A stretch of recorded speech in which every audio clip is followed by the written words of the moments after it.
මිනිස්සු ඉපදී අමතක වෙන ලෝකයක එක් මිනිසෙක් පමණක් අන්ස්ටබල් යන වචනයේ තේරුම නිසියාකාරව අර්ථ දක්වා ඇත. මැඩේරාහි පටුවීදිවල සිට පෘථිවියේ දැවන්තම ක්‍රීඩාංගන දක්වා ඔහු සෑම අභියෝගයක්ම ජයගත්තේය. සෑම වාර්තාවක්ම බිඳ දැමීය. සෑම සැකයක්ම නිහඬ කළේය.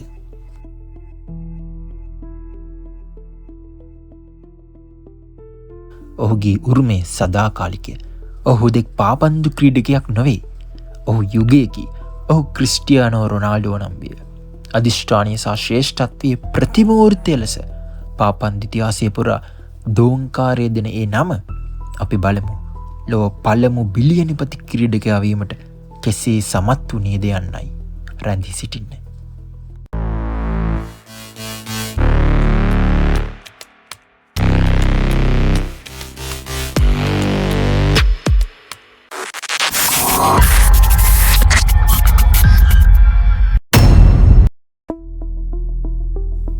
ක්‍රිස්ටියානෝ රොනාල්ඩෝ ඩොස් ඇන්ටොස් එවේරෝ 1985 පෙබරවාරි 5 වන දින පෘතුගාලයේ මැඩෙයිරාහි උපත ලබනවා. දුප්පත් පවුලකින් පැවතගෙන ඔහුගේ පියා වතු ක්‍රියාකාරිකු වන අතර මව කෝකියු ලෙස සේවය කරනවා. පවුලේ අයට කෑමටවත් ප්‍රමාණවත් නොවූ අවස්ථා ගොඩක් තිබුණා. නමුත් කුඩා කාලයේදී පවා රොනාල්ඩෝට එක සිහිනයක් තිබුණා පාපන්දු ක්‍රීඩා කර ඔහුගේ ජීවිතය වෙනස් කිරීමට. වයස අවුරුදු 12 වෙනිට ඔහු තම දූපත අතහැර වෙනම තනිව පදිංචියට ගියා. ඒ ස්පෝටින් ලිස්බන් ඇකඩමීට බැඳීමටයි. ඔහු සෑම රාත්‍රියකම තම පවුල අහිමි වෙමින් හඬා වැටුණද ඔහු කිසි විටකත් අතහැරියේ නැත. ඔහුගේ නොබිඳිය හැකි විනය උපත ලැබුවේ අන්න එතනදී. 2003 දී සර් ඇලෙක්ස් ෆර්ගියුසන් ඔහුගේ දක්ෂතා දැක ඔහුව මැන්චෙස්ටර් යුනයිටඩ් වෙත අරගෙන එනවා. ඒ මොහොත තමයි සියල්ල වෙනස් කරන්නේ. වසර කීපයක් ඇතුළත රොනාල්ඩෝ ගෝලීය සුපිරිතරුවක් බවට පත්වෙනවා.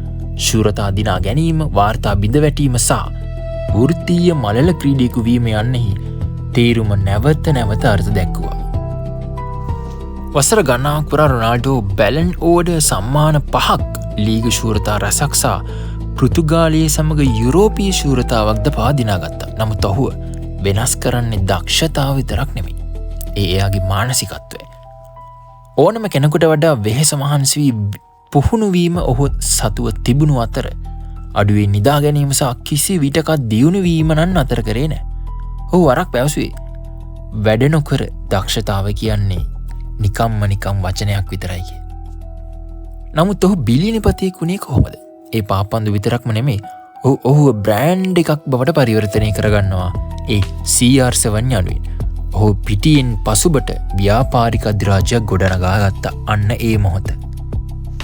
ඔහුට පෘතුගාලයේ සහ ස්පෙයින් වල සුපෝපභෝගී CR7 හොටෙල්, CR7 ෆැෂන්ස්, එවැගේම CR7 සුවඳ විලවුන් සහ යුරෝපයේ පුරා CR7 ෆිට්නස් ජිම් පවා තිබෙනවා.